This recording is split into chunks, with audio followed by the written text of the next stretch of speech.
Hello guys, Tops here. Today I want to show you how I built my Battleforge Frontliners in BattleBros. My Battleforge BERZERK Frontliners. And the whole idea behind that is the perk BERZERK. Because BERZERK, if you kill an opponent, you get 4 action points.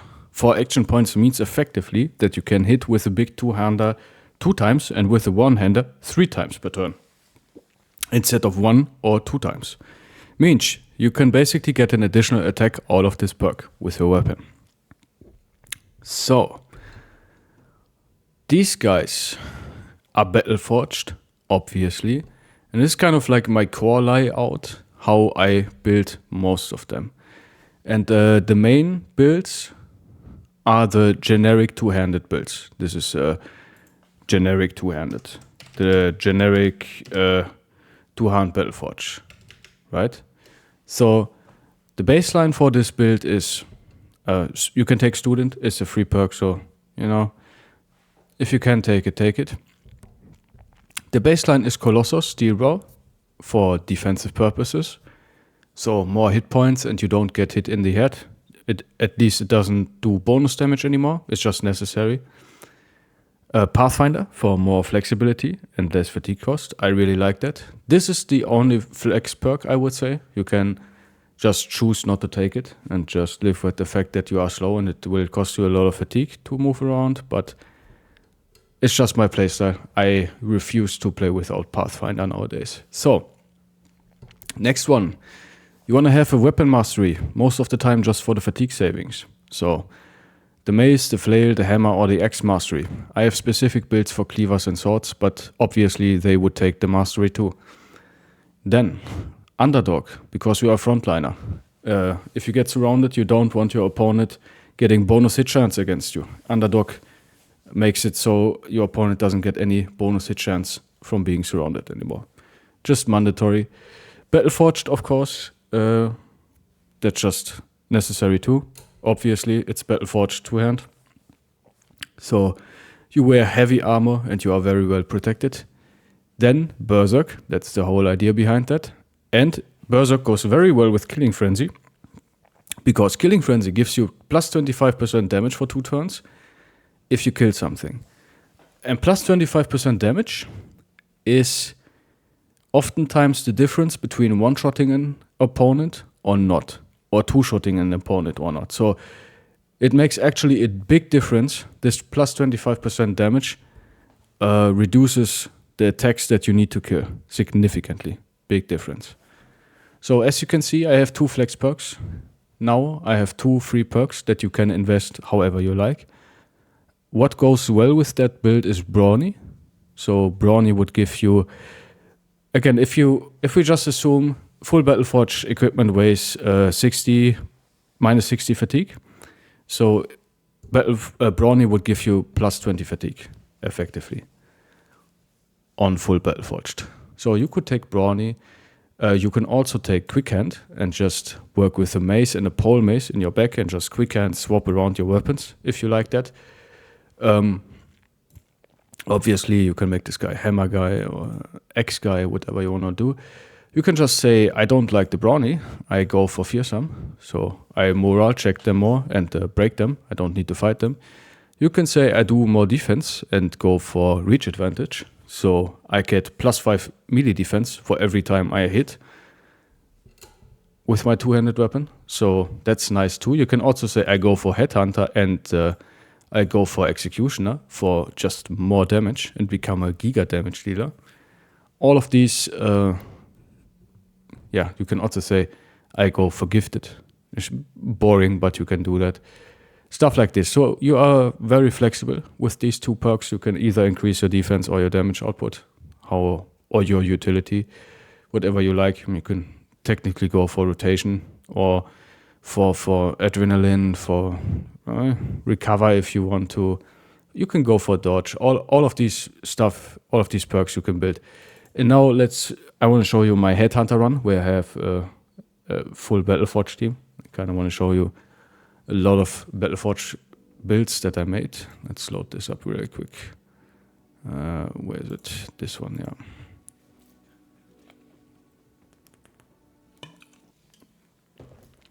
So let's have a look at my company.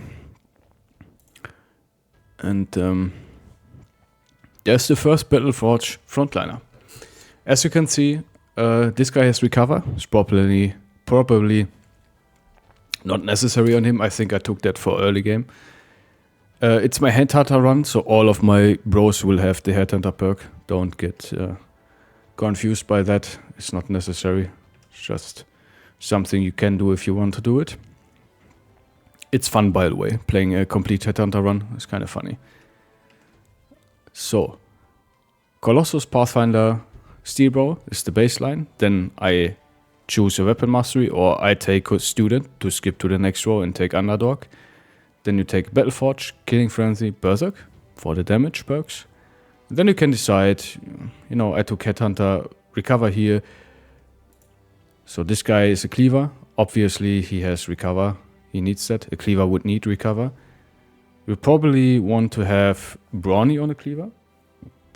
Or you go Nimbleforge, but that's not the purpose of the build. I like Brawny Battleforged more than Nimbleforge, but different topic. This guy used to be a Swordmaster early on. Now he's a Cleaver bro as well. This guy is my Kraken Sword guy with Duelist. This is a Battleforge Frontliner with Duelist. And that's kind of the point. If you make the one-handed build, not the classic two-hander, this video should be about the classic two-hander, but the only difference is you take Duelist and probably Recover. So you don't have these two flex perks. You just add on top of the two perks. On top of the 8 base perks, you add the Duelist perk. So you do plus 25% armor ignore with your weapons.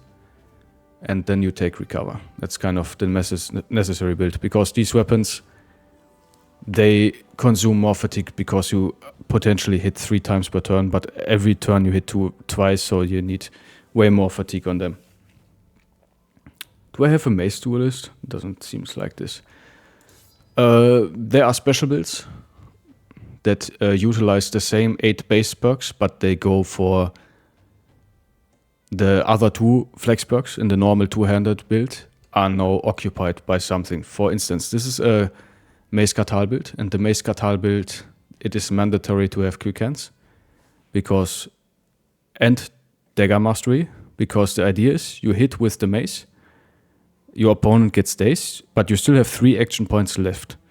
And then you quick hands for 0 action points, and with Dagger Mastery, your dagger attack goes down to 3 action points. So you use your 3 action points to do a death blow with the Katal dagger, because if the target is dazed or stunned, you just do more damage with that attack, basically. More armor damage, more armor ignore with your attack. So this is kind of the combo. So quick hands, Dagger Mastery is mandatory.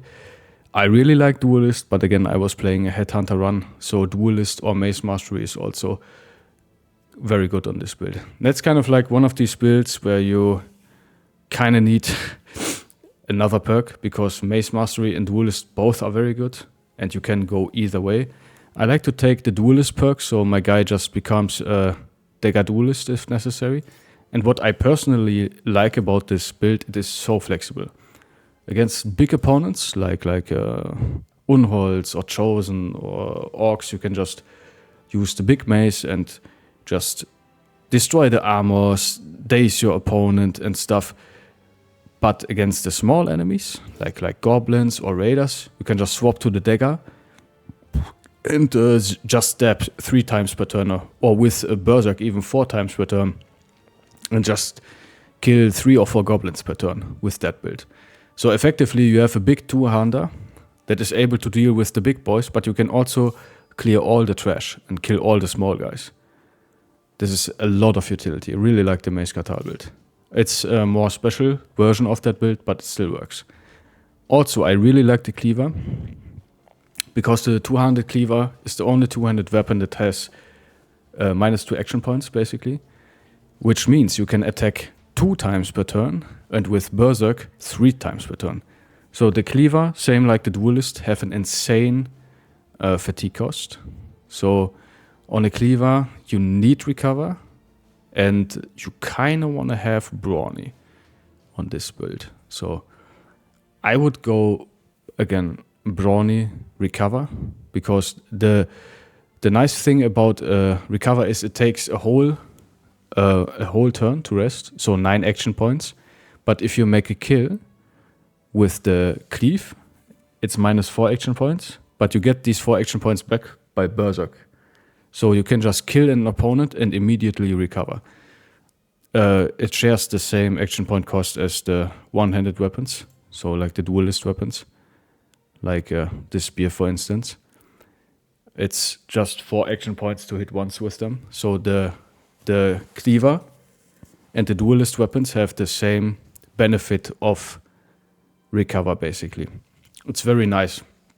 And also these weapons have a high fatigue consumption, so you kind of want to have recover on these builds.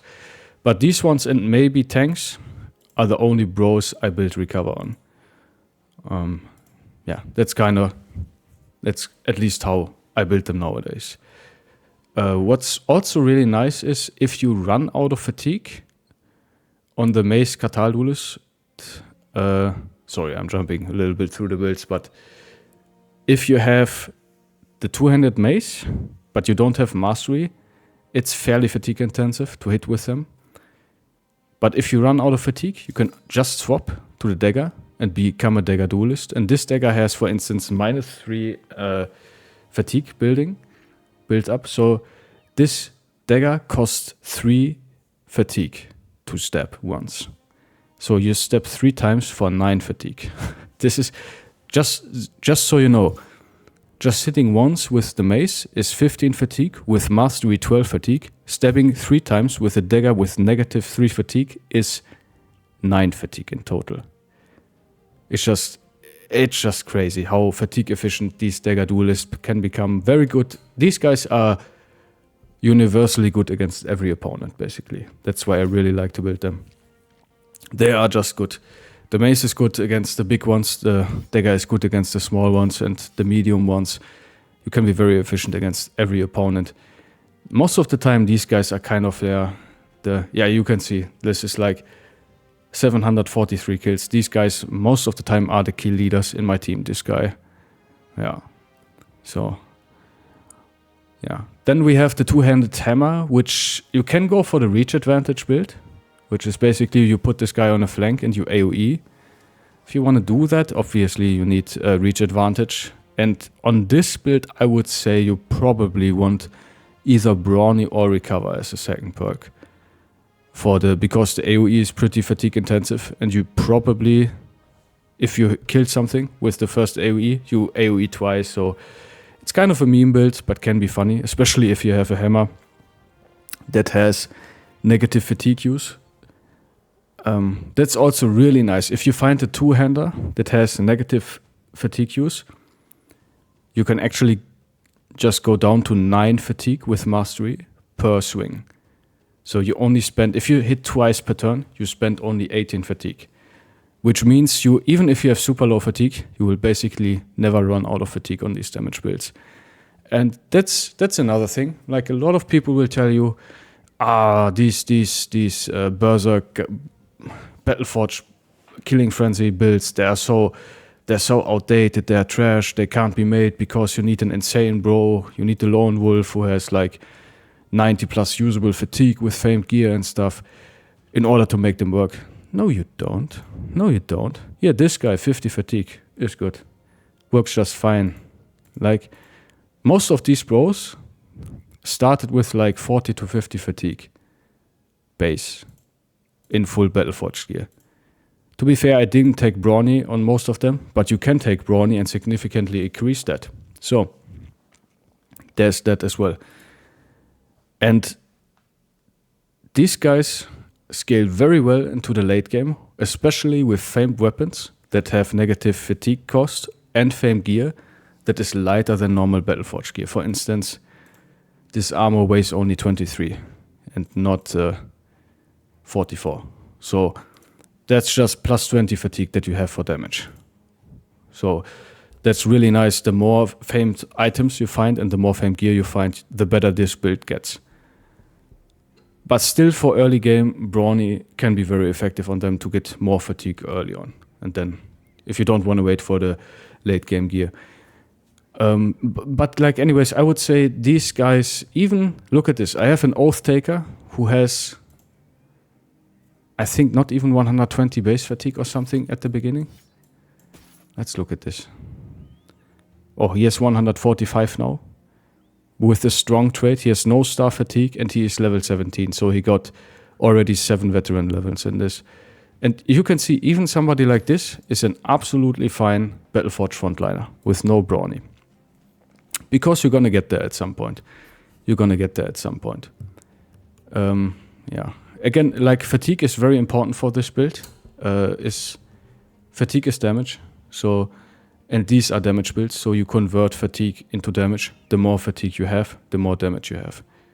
So on the normal two-handed build, where you don't want to use the AoE attacks a lot, so you just want to attack twice a lot, or you don't have the Mace Katal or the Cleaver or the special hammer build or something like that, you just want to take Brawny probably.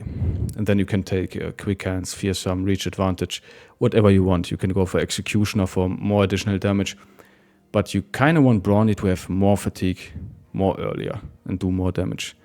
Also, the Oath Taker armor is probably my favorite Battleforge armor, because it's full 300 Battleforge, but very light, only 34 fatigue. Again, like, if you can find the Oath Taker armor, sometimes I just hire Oath Takers if they have the high Oath Taker armor, just for the armor. And yeah, again, I would say you look at, in terms of base stats, now let's start it different. What kind of bro you want to hire for this, do you want to hire for this kind of background, for this build? You want to hire Hedge Knights, basically, because the Hedge Knight has very high base hit points. So we want to have 85 base hit points for this build with Colossus. And the Hedge Knight starts already at, let's say, 66, 67 average or something. So with Colossus, most of these Hedge Knights already have 85 base hit points. So we don't need to fix that. We want to have as much fatigue as we can get. And the Hedge Knight has 108 or 107 on average. So basically every Hedge Knight will have 130 to 140 usable fatigue, even when he doesn't have stars in fatigue. It's also something we are looking for, usable fatigue 120 to 140. That's kind of what we're aiming at. The more you can get, the more better. But if you can't get 120, it's hard. But 120 is kind of like my baseline, because you have to subtract 60 fatigue from full Battleforge armor, and let's say just another 20 from the heavy two-handed weapons. So let's say minus 80 fatigue. So you want to have at least like 40, 45 usable fatigue. Let's say 40 fatigue. So you want to have at least 120 base fatigue on your bro to make them work into Battleforge Killing Frenzy. Because again, you are gonna attack twice with a 12 fatigue weapon. So all these two-handed weapons have 12 fatigue usage. If you attack twice, it goes up to 24. So you spend 24 fatigue per turn hitting stuff. And you need high enough fatigue to support this. Like, I would say aim for 50 fatigues. Let's say 130 fatigue on average. That's kind of what we want on our bros. So 85 hit points, 130 fatigue. I would say 40 plus resolve. Hedge Knight has 40 resolve on average, so 40 or more resolve. Yeah, having a lot of resolve is not that important, because I always play with the banner. You get additional 10% from your banner. In this case, it's 16, so you would get plus 16 resolve from your banner. Every bro would get that. Again, I would say 40 plus if you have higher resolve, the better. If you have lower resolve, I would be careful. And then the most important thing is melee defense. On this, all of these guys are frontline bros, so they will have contact with opponents, even with multiple opponents. So 30 plus base defense is a must. If your bro can't get 30 plus defense, you can't really make them into a Battleforge frontline bro. You can still give them Killing Frenzy Berserk, but you have to deploy them in the back so they don't get hit too much until you have 30 plus defense, because Battleforge doesn't help you if you get hit all the time and your armor just disappears like nothing. It doesn't help you much. So 30 plus base defense is kind of like my go-to. 30 melee defense. And the beauty about the Hedge Knight is he has 8 defense on average. So you're gonna level defense every time. So on average, a Hedge Knight has 30 defense, or at least close to 30 defense.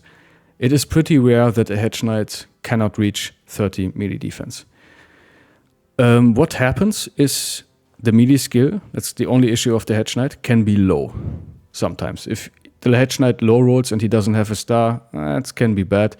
You kind of want to have 1 star on melee attack and 1 star on melee defense and maybe a star on fatigue on the Hedge Knight, but it's not mandatory. But that's kind of nice to prevent the low rolls. I would say for this build, I would go for 85 hit for 85 melee attack at least. If you get lower, you might need to make him a sword bow for the additional hit chance, but I would really go for 85 base melee attack. Again, this is a premium late game build, so you kind of start building these guys when you start buying highborns, when you start buying Hedge Knights or Oath Takers, Adventurous Nobles. This guy's an Oath Taker, this guy's an Adventurous Nobles. Squires can be good if they roll well. And as you see, all of them are Adventurous Nobles, Oath Takers, Hedge Knights, Hedge Knight, Oath Taker, Oath Taker, Oath Taker, Adventurous Noble, Hedge Knight, Hedge Knight. All of these highborns I make into Battleforge Killing Frenzy Berserk build. And that's because these builds, especially the Oath Taker, they have most of the time high defense and high attack, and still high enough hit points and resolve. And yeah, you kind of want to have level then a lot of fatigue. You want to have, again, go to 85 hit points with Colossus and Steel Bow, so you don't get one-shotted by big two-handed chosen weapons.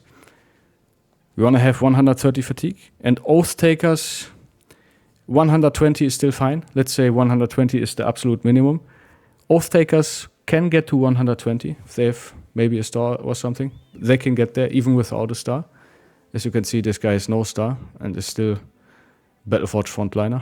So, yeah, the difference between Oath Taker and Hedge Knight, they have significantly less fatigue, but more resolve, and they tend to have higher melee attack. So, the problem is you can't find a lot of Hedge Knights a lot of the time, but Oath Takers and Adventurous Nobles are fairly common. So, gambling on Oath Takers and Adventurous Nobles is always an alternative if you can't find enough Hedge Knight for your Battleforge Berserk Frontline build. Adventurous Nobles are also really good banners because of the high base resolve. If they have 3 stars, you can get like a crazy banner like this for 160 resolve. Just a little bit lucky, but still, you can get great banners. And yeah, if you recruit Hedge Knights with low melee attack or defense, there are special builds that I have for them, but this shouldn't be part of this video, I think. Yeah, again, if you have a bro that doesn't have a lot of fatigue, you can kind of make him an Axe bro, because Axes don't use that much fatigue, especially famed ones with less fatigue build-up. And you kind of just go for the quick hand build. It's also nice. Yeah, it's kind of like, I think this is the meta build, like the quick hands Battleforge build. Yeah, you can, like quick hand fearsome. You would take you have your 8 base perks and you take quick hands fearsome on top of that with your 2 flex perks. What I like to do is I don't like to take quick hands. I like to take something like Brawny and then an additional damage perk. Yeah, but that's completely up to you. Again, the whole idea is these 8 base perks and then you have 2 flex perks. And if you really want, you can skip Pathfinder, but I think it's not worth it in terms of fatigue and flexibility. Positioning is important in this game. Yeah. Yeah, just something fast to fatigue neutral. I don't like fatigue neutral. I don't like building it. It is basically this build, but you skip Killing Frenzy and Berserk, and you put these 2 perks into a more defensive approach. You buy more stats, more defense basically, with Dodge and Fortified Mind. So your bro is more defensive. You don't level Fatigue at all, and you put more rolls into hit points and Resolve. And of course, for all of these builds, you always take melee attack and melee defense. That's obviously, right? So you can hit stuff and you can defend your stuff. And then you kind of want to take every roll you can into Fatigue. But there's also, if you have to go to 85 hit points and at least 40 Resolve. So sometimes you need to fix these until you have the 40 Resolve, the 85 hit points with Colossus. Then you put everything into Fatigue. And on Fatigue Neutral, you just put nothing into Fatigue and you put every roll in Resolve or hit points. So you tend to have a bro that has more hit points and more Resolve, but just has half the damage, not even. And that's kind of the problem. Like most fights, in my opinion, are damage races. And it is better to kill your opponents fast than to just stay there and try to survive the hits. You know what I mean? And the biggest problem with this stuff is you can say, oh my God, I can go to crazy defense. The problem is it's a 5% game. Your opponent has always a 5% chance of hitting you. No matter how high you have 1,000 melee defense, 5% chance that an opponent will hit you. 5% chance means every 20th hit will hit you and will hit your body. So that means you can't tank up. You can't really tank up, at least. The good thing about the Battleforge tanks is your opponent can hit you, but he can hit your shield. So there's a different mechanic. The hit can basically not hit your body and just glance off the shield, but this doesn't work if you have a two-hander. So the hit will go to your body or your head. So you can't just tank and survive your opponents, really. So at least this is not a strategy that I found appealing or very strong. This is just something that I make when I have a bro that has just 0 fatigue. Like I have a retired soldier or something like a swordmaster who has like, I don't know, maybe 80 fatigue or something. It's like, no way I get to 120. It's like I get 110 maybe or 100 and I don't have enough fatigue. So I have to make them fatigue neutral. There's no way I could have enough fatigue to let them attack twice with Berserk. So anyways, I don't like this build. I think this build is vastly superior. It's easily twice or even 3 times the damage, depending if you make a duelist or not. And just the Killing Frenzy Berserk is just, the damage is insane, especially with famed items. And even if you have bros that don't have a lot of fatigue, a lot of usable fatigue, I think the baseline is 120 without armor, like 40 usable with your full gear. It's kind of my absolute minimum. Even that scales very well into late game because you get famed gear that is lighter, you get famed weapons that have negative fatigue build up. So even with like 40, 50 fatigue, you can easily make it work. And every time you want to have more fatigue, you just take Brawny for more fatigue, and there you go. You have 60, 70 fatigue. And 60, 70 fatigue for a Battleforge Berserk Frontliner is more than enough. That is really, really good. Works most of the time. You rarely run out of fatigue because you will kill most opponents before you run out of fatigue. Because these guys do a shit ton of damage. They do a shit ton of damage. Yeah. And this is the idea of the whole aspect. You have more or less 12 bros that do a shit ton of damage. As you guys see, this is my late game company. It is day 473 and everybody is Battleforged. Everybody is a Berserk Frenzy, Killing Frenzy Frontliner. I have an Archer, I have a Bannerman, I have a Battleforge and a Nimble Tank, but the rest are Battleforge Frontliners. And let me tell you, they work well. And for the people who say, man, you can't have that many expensive backgrounds, you can't have a company of all Hedge Knights and Oath Takers. Yes, you can. You can see that. 20 bros. All of them highborns. Like all of them, except for the Nimble Tank maybe.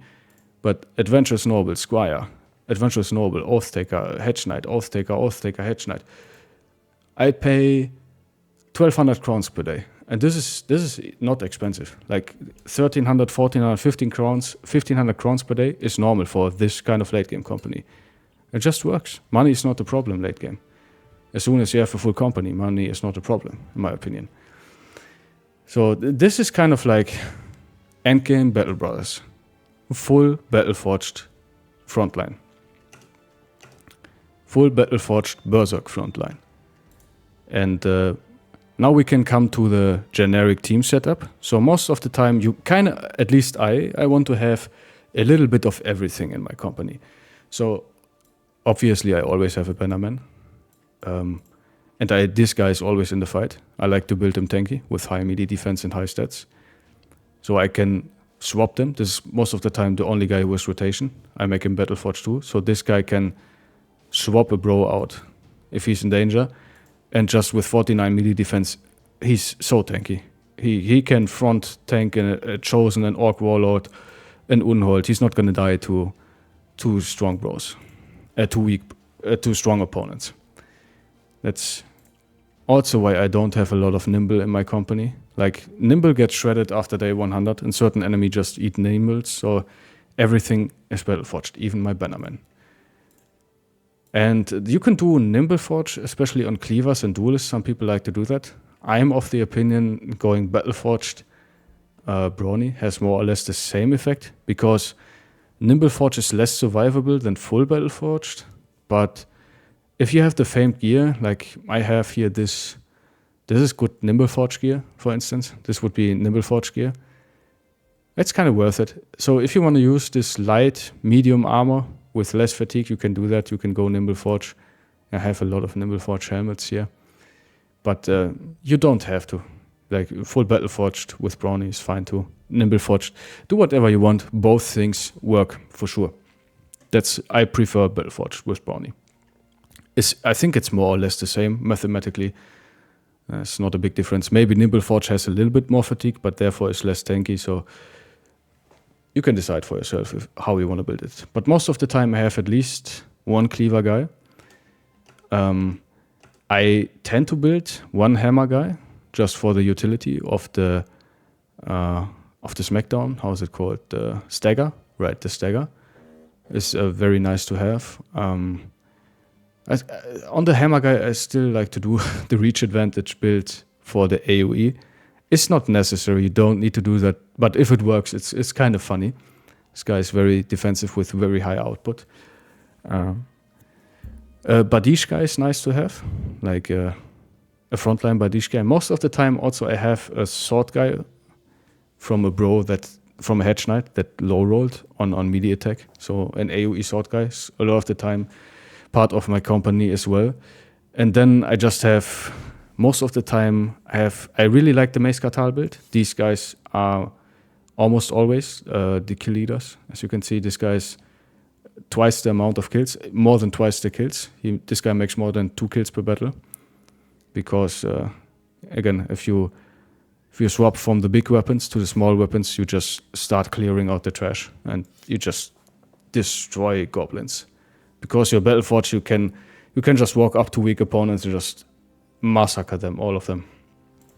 So there's that. Then sometimes I build Duelist. I kind of tend to lean away from Duelist nowadays because the problem with Duelist is they are very perk intensive. But still, Mace Duelists are very strong. Axe Duelist can be funny as well, same with Hammer Duelist. The problem is you have your 8 base perks. You need to have Duelist and Recover on the other 2 perks. So if you want to make Fearsome or Headhunter, you're already searching for perks and you need to free up perks. So if you want to make something specific with your bros, like a Headhunter run or a Fearsome run, you're going to have problem building them. But you can still do that. They're just not optimally then. Again, for action points, weapons have high synergy with Recover. So that's why I built them with Recover. Then, I think the most generic Battleforge frontliners just will have an axe. Because the axe is generically the best damage, I guess, or the highest damage, because it has the highest base damage with very good armor ignore and armor effectiveness. And after that, I would probably rank as the second highest damage the mace, because it still has very high base damage, but more armor ignore and the daze and the stun ability. So the mace tends to kill stuff more because of the high armor ignore, with a little bit less base damage. And the third is probably the hammer, with significantly lower base damage, but more armor effectiveness, and still high armor pen.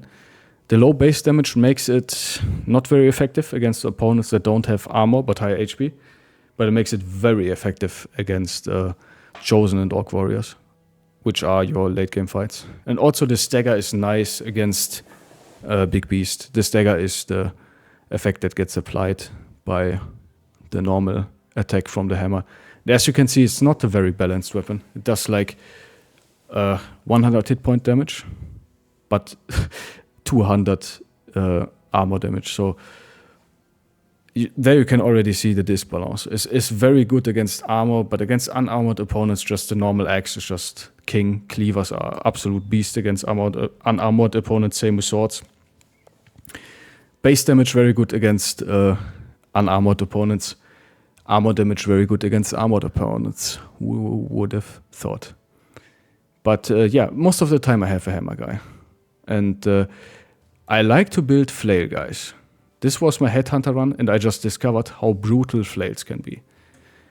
This guy has just a normal flail. I didn't even found a fame flail one, and you don't need fame flails.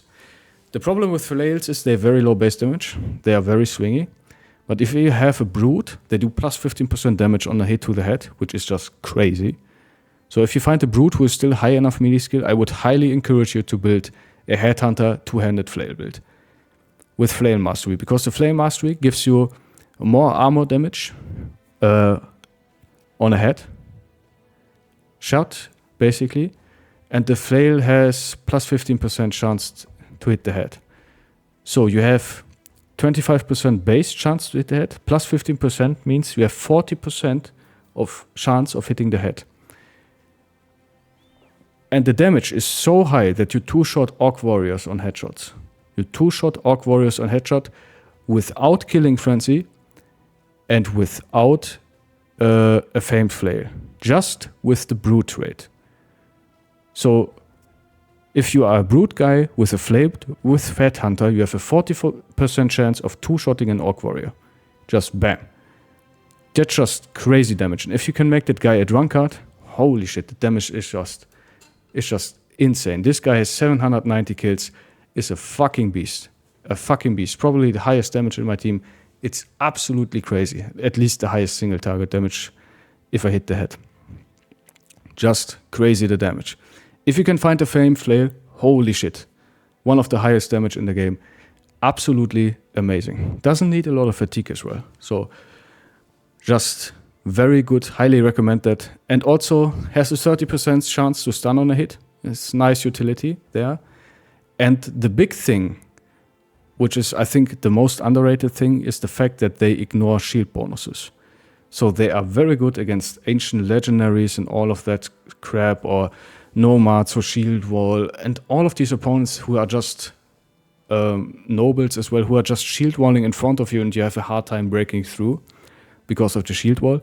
These guys, it's super nice to have this guy just in the front line, in the center of your line, and just opening the opponent line, because they just kill the guy with the shield wall, and then the line is open, and the cleaver can go next behind them and just start smashing the back line. You can just break through their lines and start killing them left and right.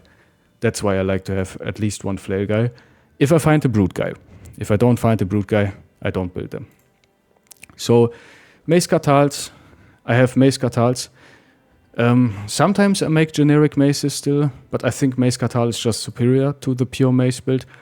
But again, the pure mace build, you can make Mace Katal and just go Mace Mastery, which would mean, instead of Duelist, which would mean you lean more into the mace side than in the Katal side. So I think Mace Katal is just an improved version of pure Mace, but you can still go pure Mace with quick hands into pole Mace if you want to. Is still fine. But again, I think Mace Katal is better in terms of utility and damage.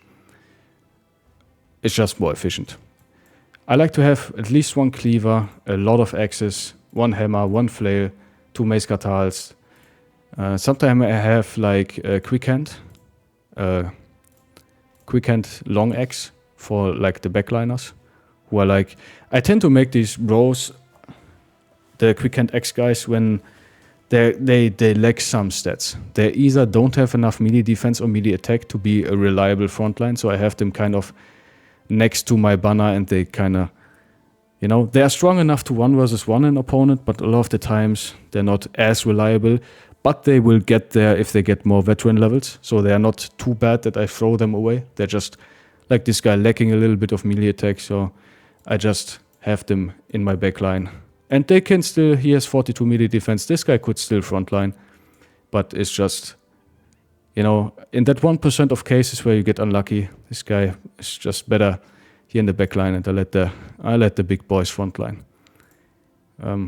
But obviously you can just do that however you want. You can play full frontline with these builds, because all of them are Battleforge frontliners, so the utility is endless. And I think, yeah, this is how I build my generic Battleforge frontliners. And in summary, you want to have high-end bros, recruit high-end bros that have high melee attack and high defense, and usable fatigue. Again, you want to have 120 plus fatigue. Highly consider Brawny on this build. And the idea is that we convert fatigue as damage, and the more fatigue we have, the more damage we do. We out-damage the opponents. Most fights are damage races. If we kill them fast, they can't kill us. So we are just tanky enough with Underdog, Steel Bro, Colossus, and Battleforge that we don't die fast. But we are not a Battleforge tank or a Nimble tank, so we will die eventually if we get hit a lot. We will die. These pros actually die if they get unluckily hit. But they do so much damage that most of the time the fight is over before we are just getting close to the dying part of our bros. So yeah, it requires good late game bros for this build, and yeah, try to have a lot of fatigue. Try to go. You can go for the quick hand build. You can go for fearsome. You can do Headhunter, Executioner, Brawny, Reach Advantage. There are many builds, but the 8 core perks are Colossus, Pathfinder, Steel Bro, Underdog, Weapon Mastery, Battleforge, Killing Frenzy, Berserk. These are the 8 base perks, and then we have 2 extra perks. The only perk I would consider skipping is Pathfinder, but just for the people who want to play slow and don't move. And yeah, again, vastly superior than a Battleforge neutral. Scales very well with famed items, famed gear, famed armor, and veteran levels for more fatigue, more damage, more melee defense. Yeah, this is my whole Battleforge setup for late game. This is how I tend to build them.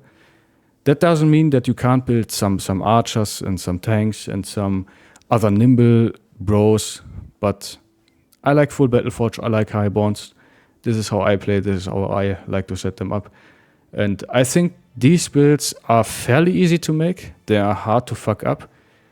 And yeah, just recruit good bros and make them into these builds. That's kind of what I recommend for newer players. And you will have a lot of fun because you will destroy everybody and don't die. So yeah, this is it for this guide. Again, this is my opinion. Don't be confused. Everybody has Headhunter. This is a Headhunter run. So yeah, that is that. If you disagree or you have opinions on this build, please write me that down in the comments. I would like to talk to you. And or if you have other findings or similar findings, we can have a great discussion about Battleforge. Yeah, this is it, guys. By the way, I live stream now. So if you want to see my normal runs, my vanilla runs with Iron Man and stuff, you can watch that there. I have a lot of videos. You can rewatch the Headhunter run that I did. The run is already finished, but you can still watch the videos. And yeah, guys, if you liked it, give me a subscribe for more videos in the future. And there's a lot coming up. And yeah, I will see you in my videos, in my live stream, and in the comments, of course.